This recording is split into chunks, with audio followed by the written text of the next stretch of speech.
the protocols and feel as comfortable and as safe as you can be inside the hall as well as outside the hall. Yeah, we have the guest speakers just walking in and a few more of our guests as well having their cup of tea. So let me take a couple of minutes to tell you all that, we are having this wonderful evening today, and then we are having a few more good programs just in case you missed the mail, particularly the members of MMA, and we'd love to have the members of NHRD as well join us on the next program that we have is on the 16th of May. The title of the program is When We Can Do, You All Can Do, Multifold. We have Dr. Shyamala Swaminathan, Managing Trustee of Srinivasan Velamal Sri Vidya Trust, talking to us that evening. Then we have a lecture as a part of our Women Business Forum, Ms. Vani Iyer. She will be talking to us on the 18th of May, the same hall. And on the 20th of May, we have this monthly event called Read and Grow. It's a book reading session. And we have Mr. Anand Mohan Ram, the Managing Director of Cooper Group India, and Mr. Navneet, CEO of The Hindu, joining us along with Ms. Sangeeta Shankaran Shumesh. And we are discussing on the theme of the book, Leadership Wisdom, written by Mr. Robin Sharma. We have a talk on cyber security on the 23rd of May, and then of course on the 26th of May, I would urge you all not to miss this specific event. We have a talk on the art of management by Mr. D. Shivkumar, Group Executive President, Aditya Birla Group. So all these programs, just in case you have missed in your mail or something, kindly make a note of that, and we would love to have the members of NHRD as well to attend any of these programs. For the benefit of those who are from the NHRD, you will be aware that we have a fantastic facility here. We have a lot of classrooms which are all e-connected. We have the facility for video conferencing. We have a wonderful library which has got about 7,000 books, physical books, about 3,000 e-books. Welcome, sir, welcome.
So, ladies and gentlemen, once again a warm welcome to all of you. Thank you for joining us this evening, both members of MMA as well as NHRD, at this wonderful event.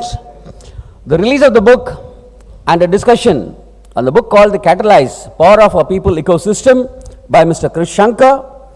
May I now request the dignitaries to take their place on the dais, led by Ms. Krish Shankar. Is he somewhere out? Oh yeah, please, yeah.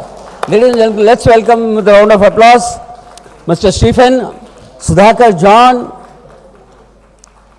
Ms. Anuradha Kumar, Mr. Lionel Paul David, Group Captain Vijay Kumar,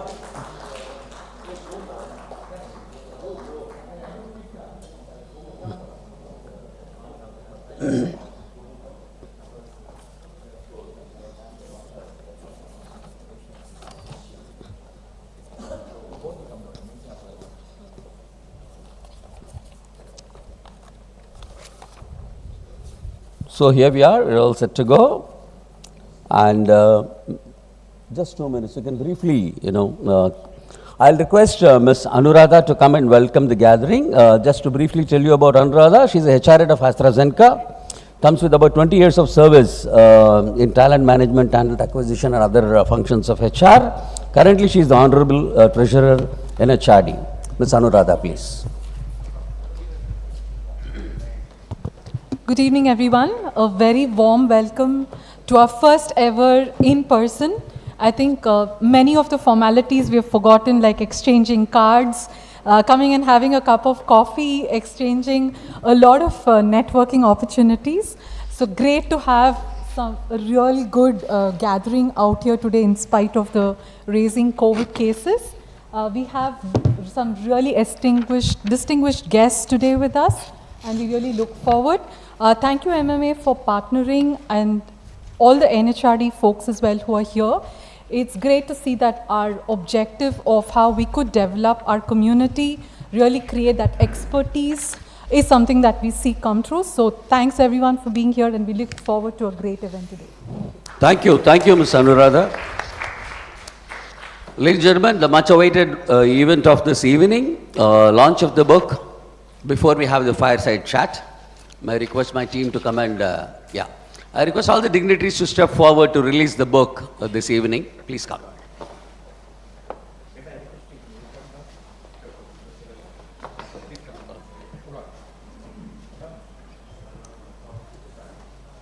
Yeah, Mr. Stephen, please, just release the book.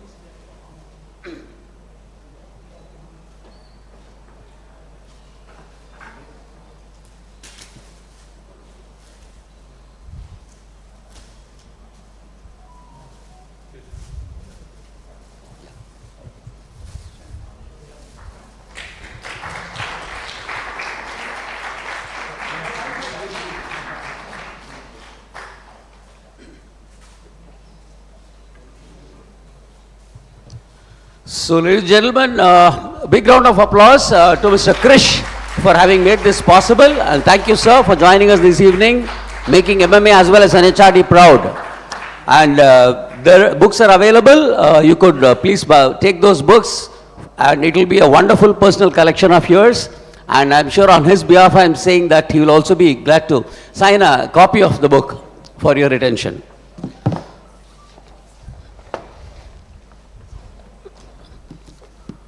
Yeah, so we have the fireside chat going now, and before I hand over the proceedings to Mr. Stephen to take it forward, let me briefly introduce all the three guest speakers of the day. First is Krish. I'm sure many of us know him well. Krish is an Executive Vice President and the Group Head of Human Resources at Infosys, comes with over 30 years of experience and has led several global HR functions. Prior to Infosys, he was the Head of HR for South Asia at Philips. So I don't have to tell you so many other credits to him, but thank you, Krish, for joining us this evening. Thank you. We have Mr. Stephen Sudhakar, who will be leading the fireside chat this evening. Stephen, once again an accomplished HR professional, former Vice President, Hyundai Motor Limited, comes with over 3 decades of professional experience, a versatilist with expertise in laurels in the fields of HRD, especially in strategic and operational HR management. So thank you so much, Stephen, for joining us. Then we have on the stage the current President, NHRD, the Chennai chapter, Lionel Paul David, Workforce Head and HR Business Advisor, IAP, India and Asia Pacific region, Stellantis, and President NHRD, as I told you. A dynamic, proactive, result-oriented professional, Lionel is a Workforce Head and HR Business Advisor for APAC region at Stellantis, motivated by the everyday opportunity to make a positive difference in people's life. What a name that is. Thank you so much, all the dignitaries for joining us. May I now request Mr. Stephen to lead the discussion, please.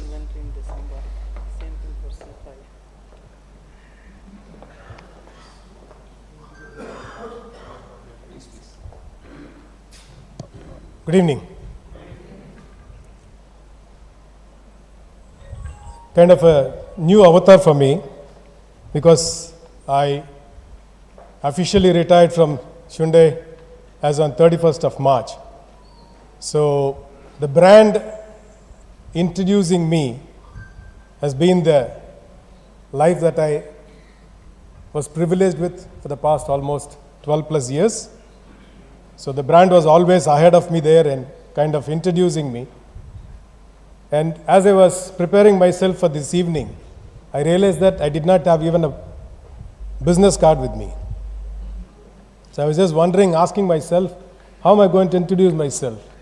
And then I realized that probably, yes, I have to be a brand by myself And whatever that I have gathered in these 39 years of my journey is what I have to give it back to the profession, the business, the industry, and in the process, build a brand by myself. That's the journey that I have just commenced. And I have absolutely, I must confess here, I have not met Shankar before this. I've heard about him because I have a few friends in Infosys, so I've heard about him, and I do not know anything about the book. But I realize that writing a book takes a lot more than doing it. And what has happened in the last 15, 20 years that I'm seeing, probably most of you are parents or some of you maybe even grandparents, the habit of reading is on the decline. And to be very precise about it, irrespective of whichever religion we follow, it could be the Bhagavad Gita, could be the Quran or the Bible, the elders used to insist that you read a part of it every day before you start your day. I don't think that is happening now, because of which I think that is how the day starts, that is how the life is influenced by it. And then if you read other things, other books, I think it adds value. I think somewhere down the line, this habit is on the decline, and it's only my wish and prayer that books like this should be more available for people like us and the generation that are coming up after us, and people like Shankar should write more and more such books based on their experience, and I'm quite sure it's going to add value to the profession and the professional in the coming days. Thank you so much. Thank you, Stephen. I think you set the tone for this evening, and as a mark of gratitude for that, may I now request Mr. Subramani to come on to the dais and present a bouquet to all the dignitaries on the dais. May I also request Ms. Anuradha and Group Captain Vijay Kumar also to go and receive the memento. Yeah, Mr. Subramani will give the memento to Professor Sridhar. You also, please.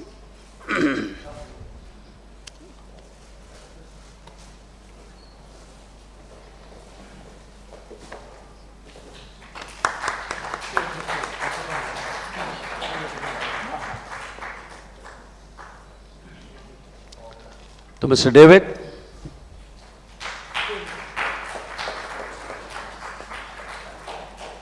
Mr. Krish.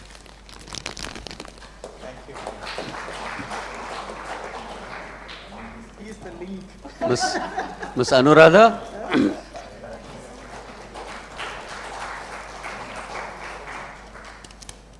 To Group Captain Vijay Kumar.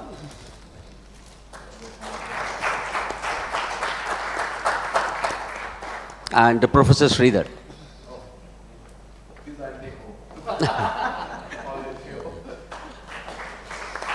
So may I request all of you to just pose for a photo, please. Just on the stage. Yeah. With the bouquet. Yeah.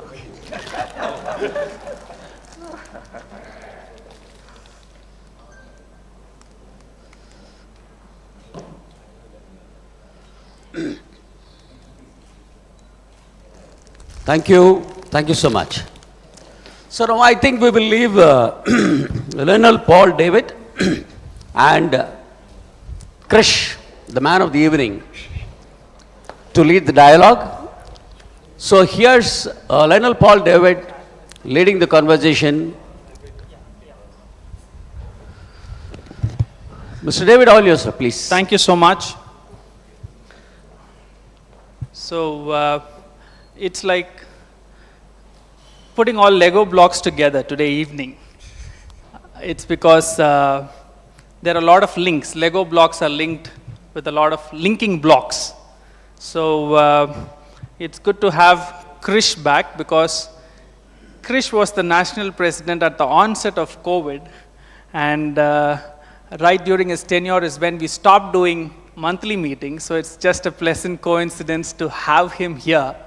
And this is also, I mean, it wasn't planned that way. We were actually thinking of having Krish over last month, but this month is also the World Book Day was in April, and as Stephen mentioned, reading is on the decline because Krish started an initiative called as Book Ninja, and that was for NHRD and newsletter. Every month it was almost the similar ninjas who were fighting that war in terms of writing a summary of the books. So which means that the art of reading and condensing and practicing is on the decline. And how Stephen is a link is like ours was the last national conference that was physical. And at that point of time, Stephen helped us through when he was the CHRO of Hyundai, coming on board as one of our sponsors at that point of time. And when we were trying to put up everything together in the initial days, we were struggling because initially the sponsorship wasn't getting traction. So I remember the meetings that he and Venkat had, and then Hyundai came on board as a gold sponsor at that point of time. And with that brand of Hyundai, we went and also got Mahindra. Okay, so like that, things had kind of gone into a snowball effect, and we did a wonderful conference. And final touch of getting a bouquet from Mani. Mani had worked with Krish, and I had worked with Mani. So it's all like, you know, all these blocks coming back together. I think this is going to continue as we will endeavor to bring monthly meetings going forward in a physical format. We also have some interesting formats that we plan to curate in the forthcoming months. So pleasure to have you with us, Krish. So I got a personal message from Krish asking me if I had read the book. This happened sometime in Jan. Okay, and I was, I think I responded to him pretty much almost like 12:30 in the night, because I was just wrapping up things with budgets and I was just going crazy. And I said, I drafted a text and then said like, okay, let me stop, let me not respond, let me first get a copy of this book. I then put 2 people on the mission because I couldn't step out. I told them, find me a copy of this book wherever you could find this in Chennai. And it wasn't available, it was sold out. Whatever initial numbers came was sold out, and it wasn't available in Amazon also. Okay, so Krish has debuted as a blockbuster author, so it is good to have him with us. So the first question that I want to ask you, as a bibliophile myself, is to understand the whole process of writing, right? I think that's also an important thing. I hope that insight will be also useful to some of the people who aspire to write. There are many people who write great articles for newsletters here who are, I can see quite a few faces, but if they could also emulate some of these success, right? So we would like to listen to you about your journey as an author. I know amidst your busy schedule, it would have been slightly difficult. So what was the easy part and what was the tough part? And how did you power your ecosystem as an author to start with? Yeah, firstly, good evening, and thank you all for coming. It's a pleasure to be here, and thank you for the warm welcome. As you said, there are lots of connecting people here, people I've worked with. My classmates, I mean, a few of them here, I think they'll all keep me honest, and great luminaries in this group, and HR professionals, and members of MMA and NHRD. Again, thank you all for coming over.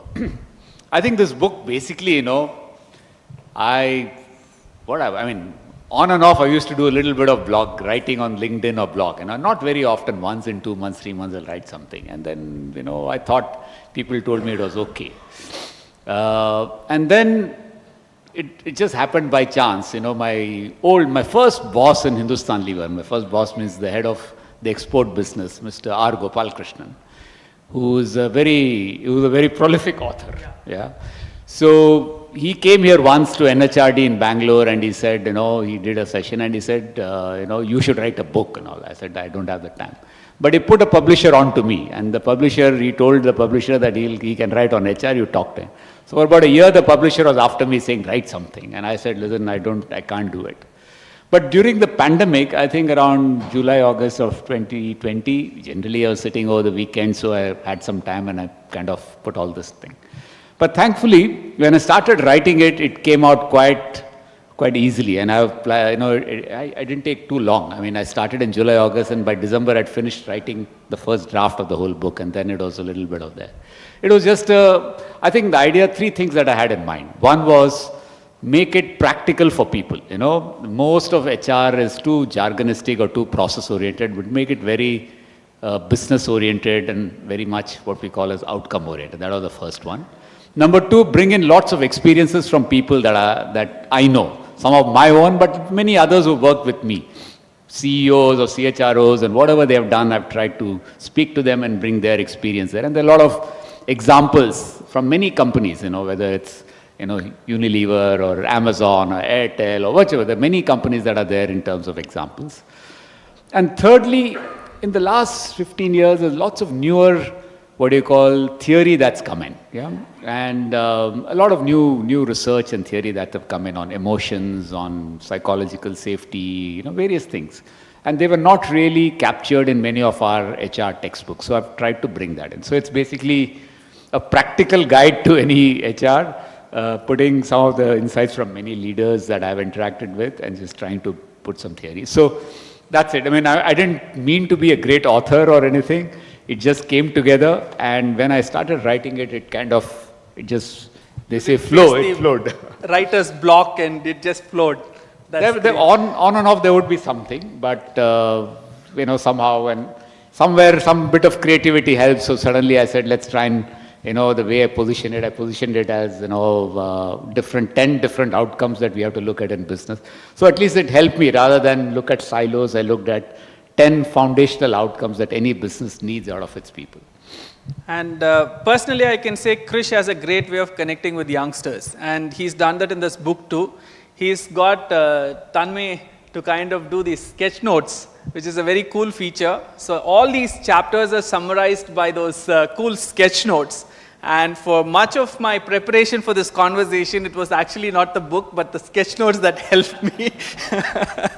So before going into the details of catalyzing and powering the ecosystem, I first wanted to talk about the ecosystem in itself. Because you had said in the first chapter of your book about how the work environment or the ecosystem is changing and the pace at which things are changing for all of us.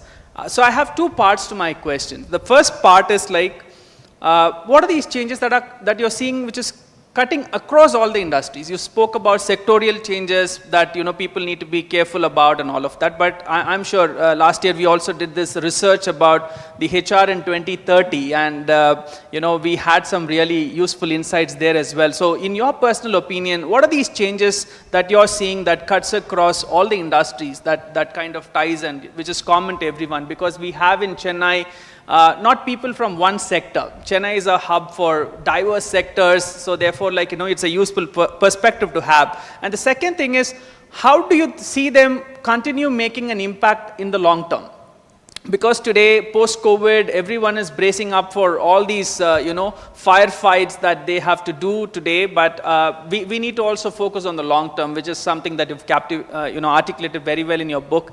So what are some of these changes which you see that are cutting across industries that are going to be there in the long term? The second part of my question is, both the organizations and skills that feed the organizations or fuel the organizations, the half-life of it is kind of like coming down, so which means that we have very small shelf lives. You spoke about the longevity of both organizations as well as careers and how skills are fueling things. So how do you ensure that, as a professional, that, we are very careful about this and how do we manage for that? Because the HR systems that we today have, unfortunately, are built keeping in mind, as if it's built to last. But that's not the ecosystem anymore. So your views on these two?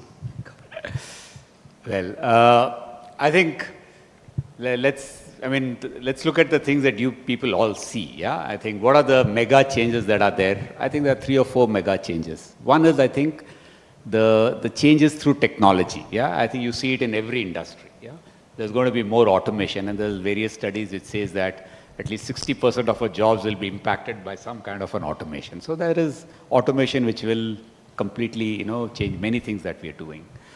There's also lots of changes in terms of this thing about, this whole green energy, climate. That's the other big change that will happen, which is also, there's lots more about being more socially responsible. Yeah, so those are the mega changes there. But I think the more relevant for us is changes with respect to what people are thinking, the people changes. I think there are 4 or 5 that you can all see. I think the first one that Paul mentioned is this, in the sense that we see that people now are not looking at too much of a long-term career. They're looking at careers in a short increments of 3 to 5 years, and then they will decide. So not saying I want to do it, but they want to do that. So that's number one. At the same time, the skills that are needed in the job also changes through technology, changes quite a lot. So the skills that you started off will probably after 6, 7 years will fade, and then new skills you need to learn. So what will happen is companies will have to create opportunities for people to reinvent their careers. Maybe after 10, 15 years, some amount of reorienting their careers, rethinking or retooling whatever they're doing has to be very important.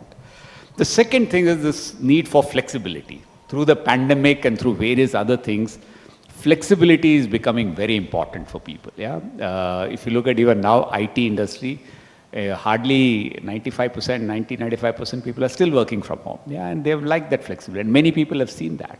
So flexibility is a big thing, and that will lead to many more things. Maybe you'll see more gig working, different forms of flexibility that people will look at.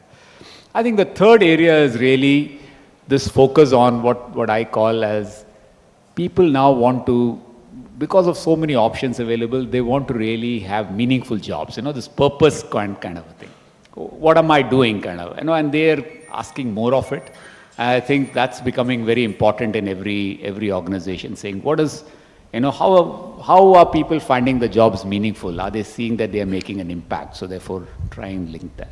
I think these are 3 or 4 changes which probably cuts across all industries that one needs to really look at. Okay. And in the chapter around Here Comes the Sun, where you speak about value creation in great detail, I like the way you've summed it up. The purpose of every business is to create value for all stakeholders, which I agree. And you have mentioned about the 3 sources that create value. One is talent, culture, and reputation.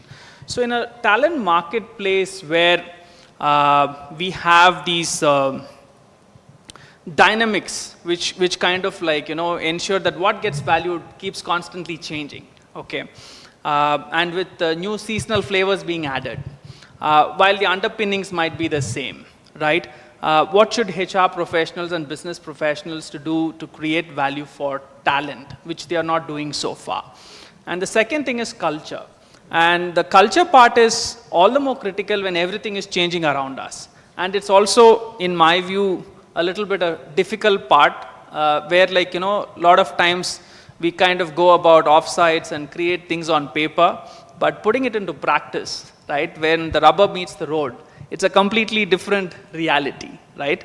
So you mentioned about leveraging these new workforce levers, which were not leveraged before, like for example, contractors, telecommuters, gig workers. So all of this, our culture today, or the way in which our culture matrices are built today, are not wired to kind of take them in and make them part of the culture, right? And the last part, which you spoke about, reputation. In an age where there is a lot of information overload and misinformation overload as well, right? Managing reputation is also a very daunting task. So what should be the key hacks that HR professionals could pick up from the book? It's a tough one to see if there are simple hacks that I can. I think the point is this, in any organization, earlier we used to look at, organization thought finance, capital, brand, they were all very important. But I think in this new world where there is so much, media which is digital, everything is digital, your distribution is not that important now that, everything. So those assets are all not as important. What is really important is the people that you have, your talent. Secondly, it's all about the culture, because if you look at now, I was speaking to a few startups yesterday. I think all of them are saying that what is very important for our success is our culture, because they say we all have this thing, but it is a culture that will make us be more successful. So it's very clearly becoming very, very important, how the team is working together, that's there. And the third is the reputation. I mean, If you read the book, there is a case study of Maggie, which went through a short thing, but it didn't lose it because of the reputation that Nestle and Maggie had built over time. Despite the thing, they quickly went, and that's tough to build. Reputation is not built overnight. It takes years and years to build reputation. And that is important. I think a reputation, or what you call as a brand image or whatever it is. So that's really, those three things are key. Now, how to build this is, it's not very easy to say. I think these are all, many things go into it to really make it. It's a mix of different things that we got to work on. But I think at the heart of all of this is what I write there is what we call as focus on outcomes that you need. Yeah, and I was here struck by a great example or a kind of a session that I attended by Dr. Clayton Christensen. Yeah, he was a Harvard professor who wrote a lot of books on innovation, innovators, dilemma, etc. And he writes, or he talks of a nice example of a strawberry milkshake. Have you read his book? Any of you? Have you heard of him? Yeah. Yeah. So he talks of an example of a strawberry milkshake. Let me just take a minute to talk about that. And I think the book I've written a little bit about it.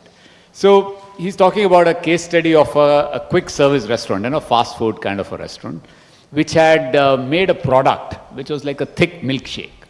And they thought this will be consumed by kids who come back from school, afternoon 3 to 4 o'clock it will be consumed. So that's what they thought. And they were doing market research on what should be the flavor, etc., and they introduced that product. After some time, they found that the product was not selling for the kids at 3 to 4, but it was selling at a different time. So they did much more research and they found where was it selling and who was buying it. And they found that the product was being sold in the morning between 8 and 9 by adults. And adults who were commuters, who were driving cars to work, who bought this thick milkshake, who could drink on the way because they saved time, they had a heavy breakfast, or they satisfied their hunger, and they could also. So what this milkshake was doing, it was doing a very different job. So the outcome that it was giving was very different to what these guys meant. So it was giving a job of filling their tummies, saving time, and helping them, commute. So similarly, when we look at various things in HR, we sometimes tend to look at processes in terms of recruitment, this, that, in a much more siloed. But if we just were to look at what is the job that needs to be done, what do you want to get done, then I think we'll be making it much more simpler. So that's what I've tried to take from this example to define more clear outcomes and see how we can build through those outcomes. So you had put that nice Venn diagram, so I'm sure you must have been good at math when you were in school, talking about the 3 levers that are very important for somebody to be successful as they grow up in their career. And I see some youngsters also might be very aspirational to grow into future CXO roles. So you spoke about how business acumen, leadership behaviors, and people processes and systems are very important. And you also very eloquently put it saying that while the first one, the business acumen, we can acquire by understanding the business strategy, and the second part, which is the leadership behaviors, which through right kind of coaching with if you're working under the right leaders, you get that. But the people the impact that we will have on people around us will be restricted to just our reporting chain, right? And especially in context where when you're leading large organizations, that's all the more important to focus on the third lever, which is the people, process, and systems, right? So if we were to split this into 2 lenses and look at it from, one is that, sometimes what happens is HR takes the monkey on the back, right? Which means that sometimes all the people problems, HR thinks that it owns it, which may not be the case. So how do we kind of differentiate and create an ecosystem where we are empowering people managers to do their job, be aware, because a lot of times it's not that they do not want to do the job, but just because like, they are not aware. Or because it's also because HR is not allowing them to do in some places, right? I'll come to the structural part which you have addressed in, a next chapter. But before that, I thought it's important to go to this and address this at a grassroots level and say like, okay, HR going forward, right? When we look at this from a people process perspective lens, like, how do we, distinguish as to what gets done by HR and what gets done by people managers? No, I think the key thing is managing people has to be done by people managers. HR's role is just to create the systems and ensure that the right culture or climate is built. That's about it, yeah. So as you're right, as I said, there are three things that are needed for the success of any leader. Number one is the strategic understanding, strategic business strategic acumen. The second one is the leadership skill, yeah. The third one is they should know how to manage the people process, how to galvanize the people process. That's what this book is all about. So how to use the people processes, or what we now call as HR systems, to make things happen, and ensure people are engaged in everything else. So that's what this thing is all about. So it's more meant for business people to really get the best out of their people. Yeah? So that is the role of every manager. HR's job is to define it, help them, coach them, put the frameworks, help them with structures. Those are the things that HR can do. But I think managing people, getting the best out of them is the role of a people manager. In many organizations, Krish, I think the challenge is also where HR people don't let go. For example, things related to, just take one area of attrition, right? Or hiring the right talent, right? I think we have people who fail to draw those boundaries, right? So it's more of what would be your practical advice to kind of like, where should that alarm kind of kick in? Like for example, in automobile, when you kind of cross a particular speed limit, you get a blinker, right? Because sometimes, because there are people who are very passionate about what they do, they kind of completely get absorbed into these process-related things, and ensure that it does not even go to the people manager in terms of managing things, managing tough conversations, right?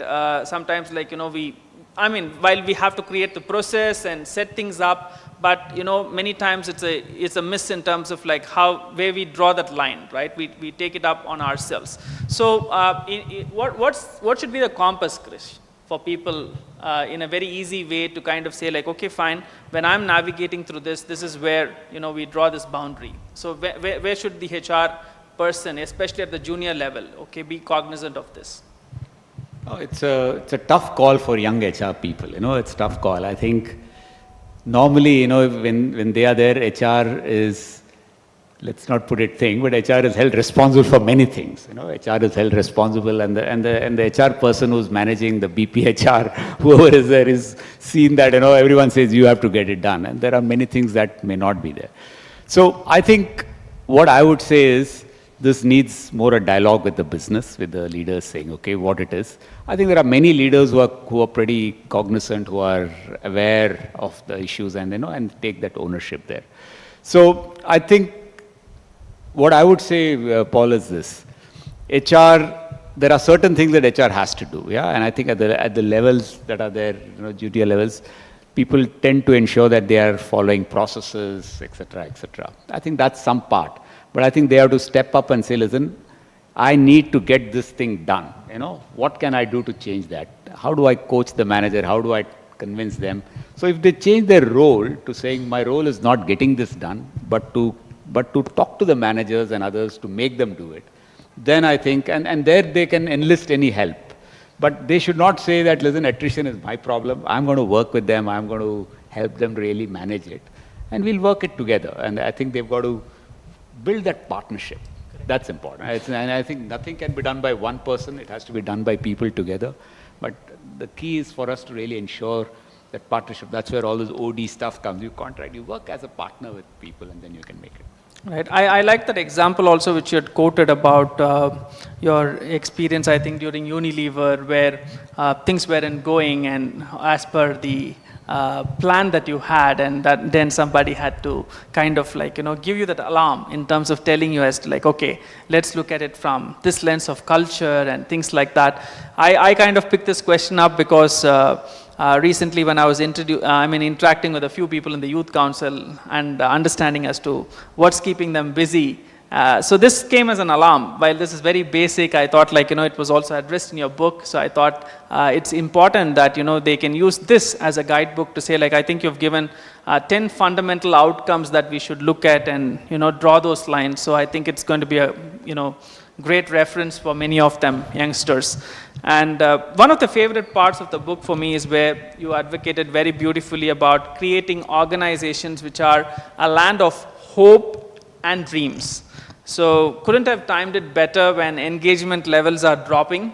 We are, for example, what started in US as the Great Resignation seems to have a ripple effect world over.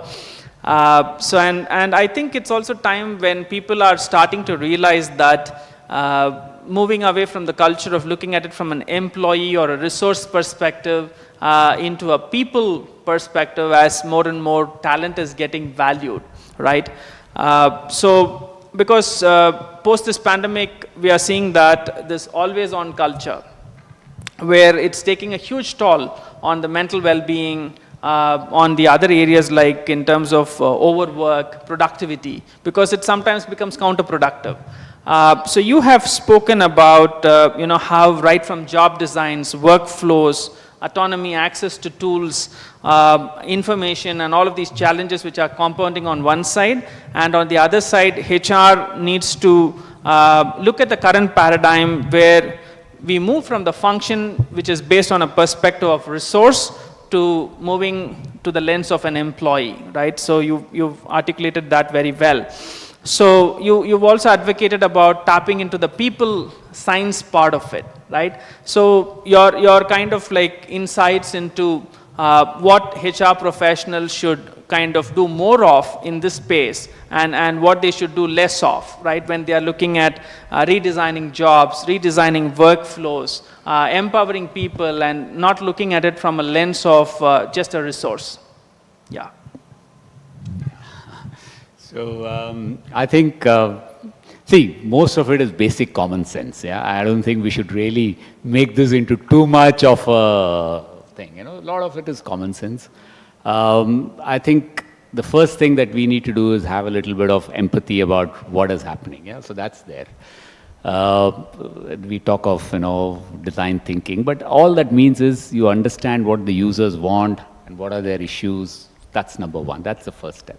Number two, you also keep the end in mind. I think the Stephen Covey's thing about, keep the end in mind is very, very important. What is it that you really want to achieve? So that's the next principle that you got to keep in mind.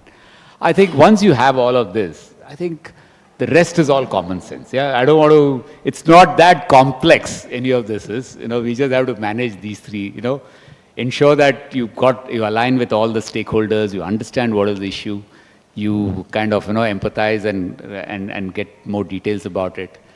Then I think keep the end in mind. But more importantly, the challenge is always in execution. In many of the HR issues, it is execution. And that is where you need to get people together. You need managers, the middle managers, the leaders to be aligned. You got to ensure that that's where sometimes we all fail. Yeah. So I think just focus a little bit on that execution. So basically, HR is not great rocket science. HR is a lot more common sense. It is just that we got to get back to the basics and follow some simple steps. That's good enough, I would say. One thing I couldn't understand in that part was when you spoke about the tyranny of large organizations. So I wanted to pick this up and understand from you. So what happens is as organizations get larger and larger, it's tough to get things done the way you would like to, because then processes start coming up, then you'll say, listen, you got to manage. There's always some worry that you have, and therefore you create something to manage that. So large organizations tend to have processes to stop mistakes or processes to correct mistakes, those kind of things. And that really at times comes in the way of whatever that you wanted to do initially. Yeah? And that's where we got to keep looking at things regularly. Startups, for example, a startup may be saying, this is what I want, this is the focus on innovation or collaboration that I want. But after they grow bigger and bigger, then I think, various things will come. There'll be issues within different departments that have to be solved, resource allocation will be difficult.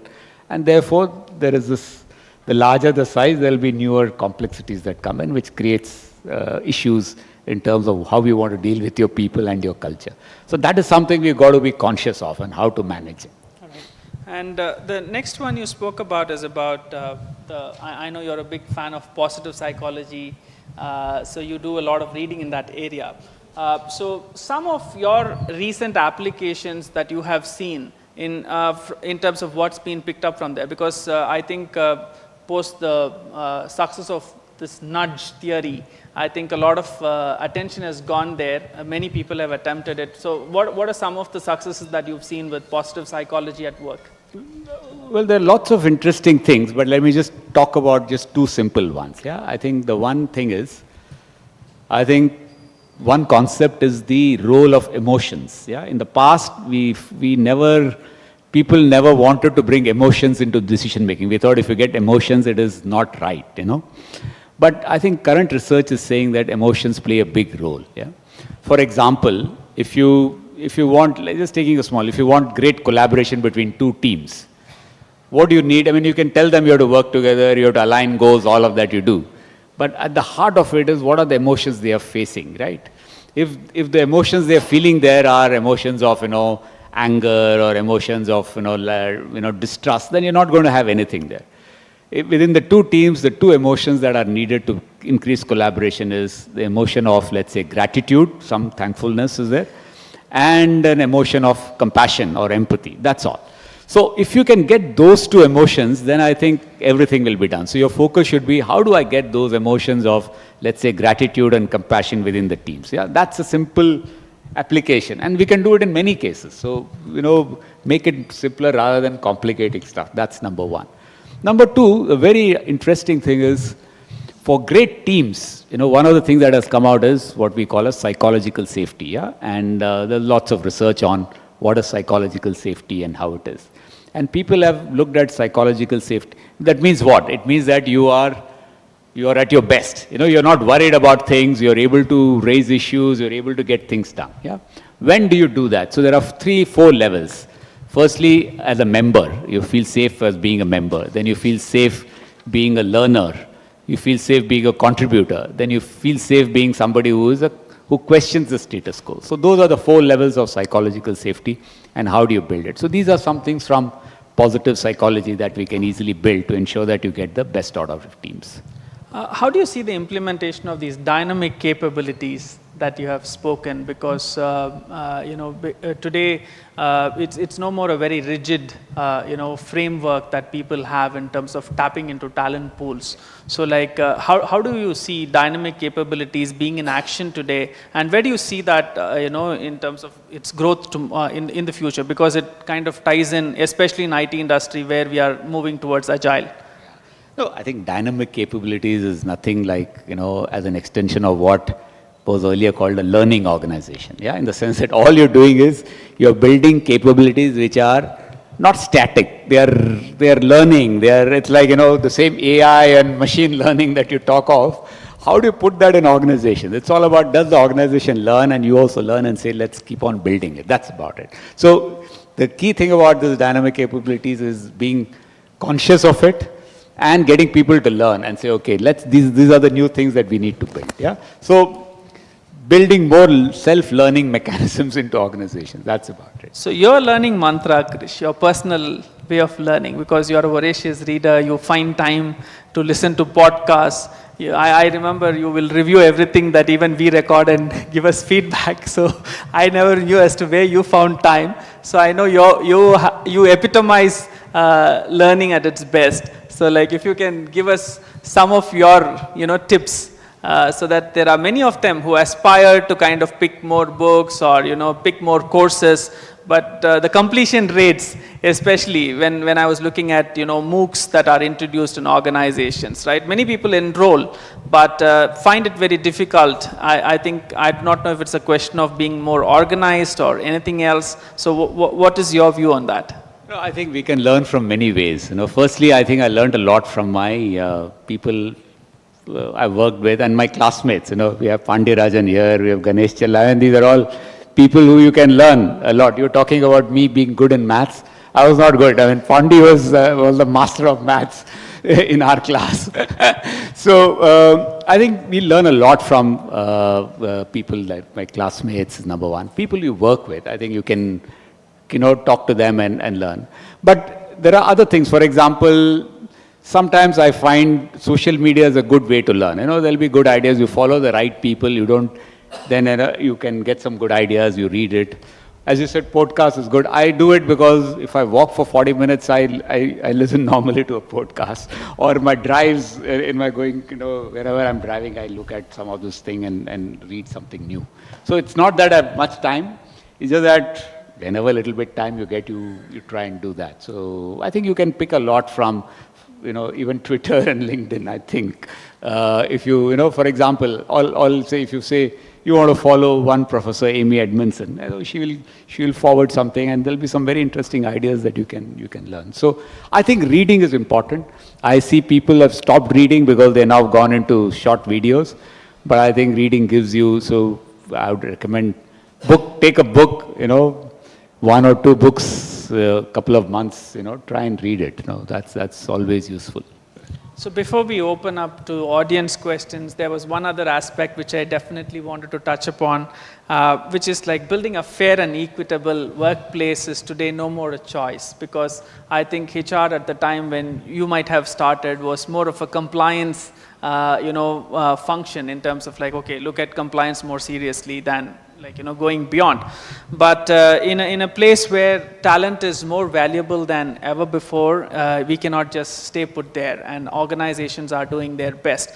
So the levers around building a fair and equitable process, so your views on that, and you had also written in detail about the need for making a difference to every single person. That's, I think, one takeaway, at least for the HR professionals, and equally for people managers, right? So 2-3 things where you think that, where it's not rocket science, where everybody, if we do these simple things, at least like, it makes a huge difference in terms of the people's lives. No, I think people want, as an HR professional or even as a manager, I think people need to be heard. If somebody's speaking, I think we need to find that time to listen to them. Yeah? So that's number one. Reach out, listen to people. I think people also need recognition. So therefore, small things will help because they kind of do that, because that will also inspire them to do more. I think that those are the things that people will remember always, saying, I think then there is this very fabulous, I think if you've read, there's this book by Adam Grant called, Givers and Takers. I hope, that's a nice book. I think the concept of having this abundance mentality and being a giver, just, if you give some time mentoring people, talking to them, that's a great gift that they will never forget. So I think those are things that as leaders and managers we can do, have that giving mindset, spend some time with people, whoever it is, I think they will learn from that. So I think those would be the tips for, I think building a equitable workplace, I think ensure, I think biases creep in all the things, ensure that there are, you design processes that are against that. There is a way for people to get justice, yeah, and when that is done, ensure that it is done in a fair way. But also ensure that leadership and leaders are setting the tone and setting the values. I think those are very important. So I think for me personally, Krish, to sum up, when I was going through the book, it was a lot of practical things which we kind of are supposed to do day in and day out, which many times we miss, which beautifully gets articulated in this book. So it's more of a reinforcer in terms of what we should do. I think that's one big takeaway for me. So we'll open up for the audience questions. So I see a few hands lifted. So if you can pass the mic, please. Thank you very much. I'm Dr. Kailash Gupta. I am HRD life member for many years. I was in executive committee member also in Baroda. Started Bombay, but now I live in Jaipur. So my question is very simple, straightforward. The topic is catalyze power of our people ecosystem. I am struggling or challenge or almost failed to develop a people people. So I am a currently working trustee of the International Emergency Management Society India chapter. And we are very clear, our objective is to contribute in making India disaster resilient. And after disaster, you know, most of the people know for relief and everything, governments and NGOs and everybody will spend Arabs and crores of rupees. But we want to do something which is the real need of India and which is not tackled.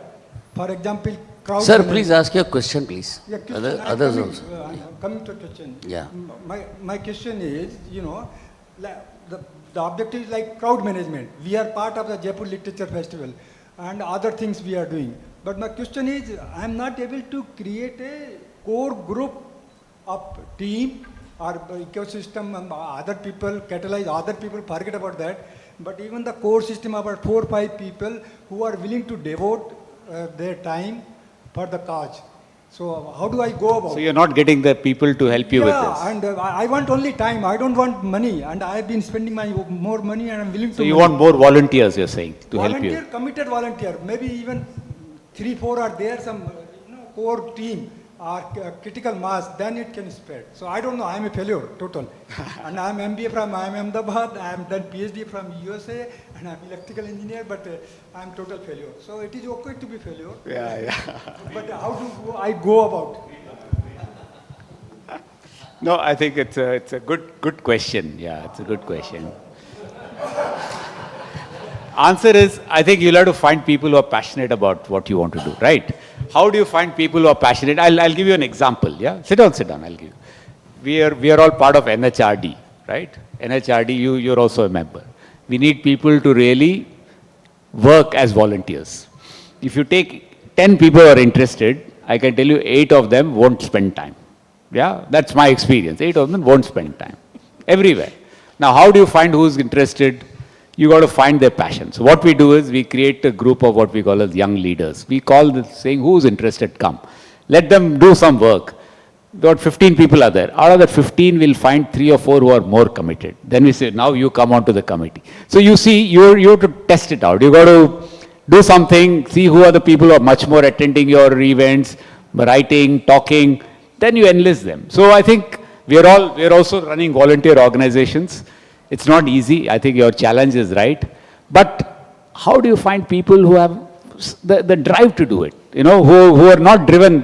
If I look at NHRD, some are driven by the position. They want to be something. Some are driven by putting it on their CVs.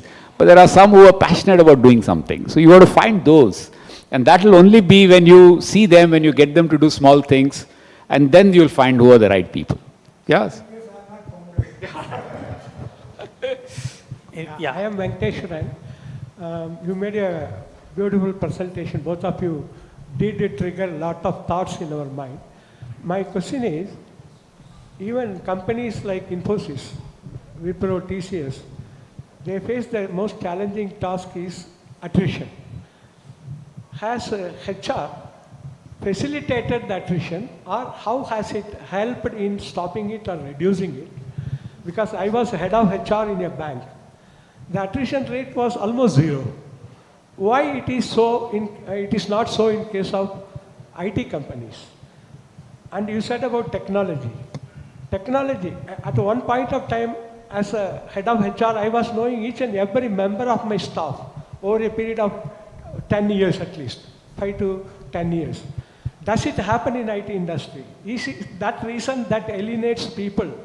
And people feel that they are not recognized, they are not seen, they are not identified with the organization. So HR has to go a long way in identifying the people, in gelling with the people, and help the organization to reduce its attrition rate. Do you agree with that, or what is your take on that? Thank you. Of course, I agree with that. I think that's a fair point. I think what you're saying is right. But I think, we got to really look at what are some of the, if you look at attrition, what are the drivers of attrition? Yeah, and I think there are certain times when there is an industry which is in huge growth. Yeah, if you look at the last 1 year, I mean, I'm talking about the IT industry, you find that after the pandemic, where there was less people in IT, there was not enough talent, Last year, there was huge growth in the IT industry. And that growth has really created a huge shortage of talent all across. Yeah? And therefore, it's taking some time to really meet that talent. So that's one of the drivers. I think you're right. I think there are so many new opportunities in IT. There are so many new technologies. People are learning. They want to go and do different things. Companies are also large. You're also right that, maybe they don't have, within the 2-3 years of doing all this remote, the personal touch is not as good as theirs. So all those issues are there. So I think it's a problem. It's a complex issue, and it'll get solved, but over time with many things. But you're right. I think it's an issue that all of us have to really work on. So the demand-supply skew of digital taking off, like that's been a significant factor for, I think, even organizations that have a technology unit, which is not core IT also, I think they've also felt the ripple effect. So yeah, no, I think there's been attrition all over the world, yes. So whichever company, wherever it is. So it's a very unique phenomenon. Hey, hi Krish. Hi. Business cycles have become extremely short. You're no more looking at planning for 2 years, right? You're looking at planning for 6 months. And teams have become very dynamic. They're changing all the time. Managers are changing, teams are changing, clients are changing. In this environment, does it even warrant for us to build a space where you have to build connectedness, which is much more long in nature, right? So how do you look at this in this changing, fast-paced environment? No, I think I would say in this fast pace, this connectedness is much more important. Otherwise what's going to happen, while the teams are there together as a team for a short time, let's say even 2 years, 3 years. In those 2 years, if you want to get the best out of them, I think there needs to be some amount of increased connectivity. Otherwise, it's very transactional. That will last for 6 months, but it will go down. So from whatever we have seen, and part of it I've written in this book, there are 3 or 4 key elements that people look for now. Yeah? And they've been changing over time, but from whatever I've seen, these are 3 or 4 elements. Number one, I think people, especially young people, want to work with a great team and a great manager. I think they're very, very key. If they don't like the people they're working with, I think the chances of attrition is very high. So they want to work with a great team. They want to feel good working in that team. Yeah? And a good manager. I think that's very important.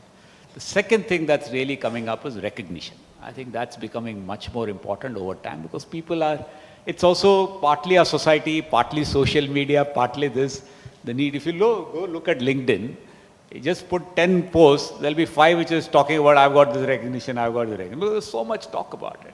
And the younger people see that, and that's becoming also critical. And that's also important because you need to tell people they are doing well, so that recognition is also important. The third thing is learning and career growth. Yeah? That's also very critical because you've got to ensure that. The fourth one is either this whole thing about, am I doing a meaningful job, purpose, that is all there. So those are important. Now to do all of these, to your point, even 6 months, do I need connectedness? I think I would say that, if you don't get that team working together and there is a sense of connectedness, they will not be able to work. Yeah? Even if it's for 2 years, you need that. You need that team to come together in a way. And that's when you will get the best. Otherwise, it will be transactional. They'll work for some time and they'll kind of fade away. Yeah? So I think the shorter the time, we should see how to build connectedness in a faster way. That should be one of the challenges we should work with. I know it's been tough. During the pandemic, this is tough. I mean, for 2 years, people have been there. For companies like us, 50% of the people have not come to the office since they joined the company. They've not seen the company, they've not seen their people. It's like, how do you get that together? It's not that easy.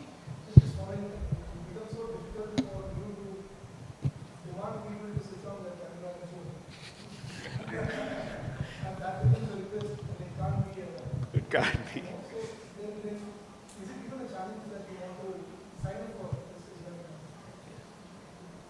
Good. Let's take the last question from Mr. Atish. Sir, first of all, and thanks for your wonderful talk, actually. And along with your knowledge, your humility impressed me more, actually. So I have 2 questions to you. And one is like my recent interactions with multiple corporates and employees of multiple corporates. Most of them want to get into entrepreneurship. And from your observation, being the veteran, what do you find? What is the cause of that? And would you encourage that? One. Two, have you ever wanted to become an entrepreneur? Have you? Have you attempted for? If so, what would be that interesting occasion? What would cause you to do that? Actually? Thank you. Well, we have, being an entrepreneur, I've always thought about it, but I've not had the guts to do it, you know. I've not had the guts to do it. I think there are, you know, see what has happened is, it is, you know, off late, I think I see many people are doing it because there is a good ecosystem that is helping them. There is lots of role models. You know, Pondi is one who's a role model because a classmate who's become an entrepreneur. So I think there are a lot of great role models. You just look at it. I think, you know, so many startups, so many things. There's a good ecosystem for making people do stuff. There is also, I think people see that, and there's also a kind of a safety net. You know, if I fail, there's something else, you know, those are all there. And I think people see that if I've got a great idea and I do well, I can kind of, you know, do an IPO and make some great valuation. That's also there. So I think the risk reward is high. The chances of, you know, there is safety net, and people are now greater options. So I think you see more people willing to do that. Just, I'll add 2 cents to it, Krish. At least in the last 4 organizations that I've worked with, one of the patterns that I repeatedly see, all these Fortune 100, 500 companies, their requirements from an ecosystem, organizational ecosystem, does not get fulfilled by the network of vendors, partners they have, suppliers they have. So internally, there are so many opportunities which work as incubation centers, which what we call as entrepreneurship. We kind of give people opportunity to come up with their own genuine ideas. It kind of gets presented, and if we agree, then, like, you know, we give you funds to kind of start working on that project. I think many companies are doing that, large scale companies are doing that. And given the kind of talent ecosystem in India, I think a small chunk of them becoming entrepreneurs is a great thing because it creates more opportunities and jobs. Even if it is, you know, in the space of automation, still you need a few people to work in. So it's a good thing. Thank you. So thanks, Krish. I think we come to the end of the session. So I leave it back to Captain. Thank you. Thank you. Thank you all. Krish, any closing words? Yeah. Thank you, ladies and gentlemen. Time for us to honor the guests on the dais today. May I request Mr. Pandirajan, former Honorable Minister of Tamil Nadu, a member of MMA and NHRD, to come and do the honors along with Group Captain Vijay Kumar. May I also request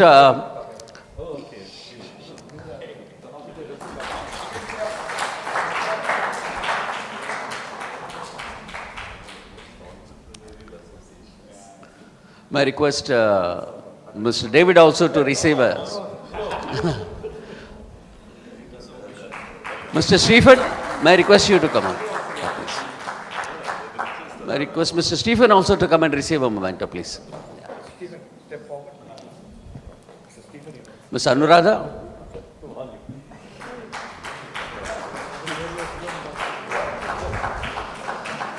Professor Sridhar, may I request you to join them on the stage, please.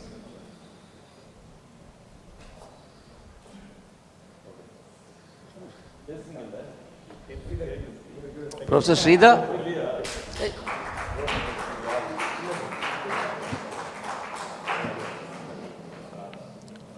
Ms. Anuradha, please. So she's there, very much. Yeah, they all deserve a big round of applause. Yeah. Thank you, Krish.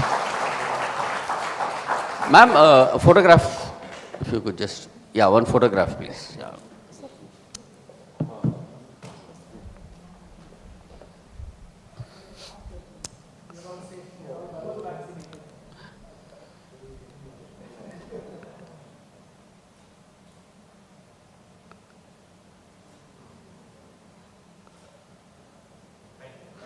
So Group Captain Vijay Kumar is the Executive Director of MMA. I don't have to introduce him to you all, but always a pleasure. that he's been the Presidential Award winner while he was in the Indian Air Force, a Vishisht Seva Medal winner.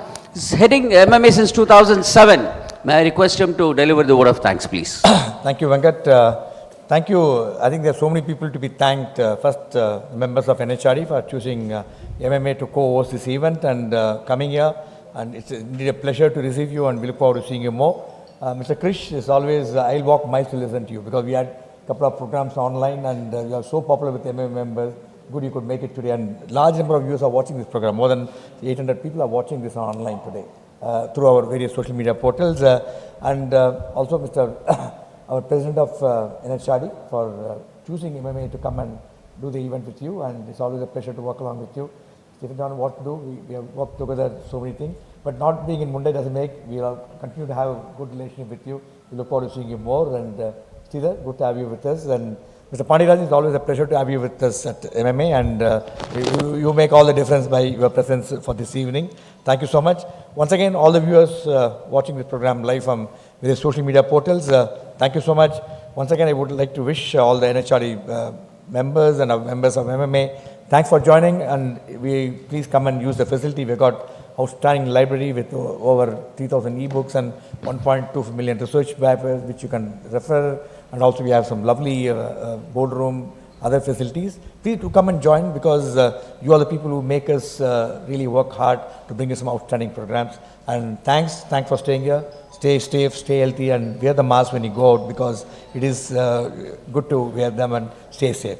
And till we meet again, bye-bye. We look forward to seeing you more often in MMA. Thank you. Just a small one. Again, I want to thank all of you. If you do buy the book, I just want to just make one small thing, that any royalties I get goes to Matram Foundation, run by Sujit. So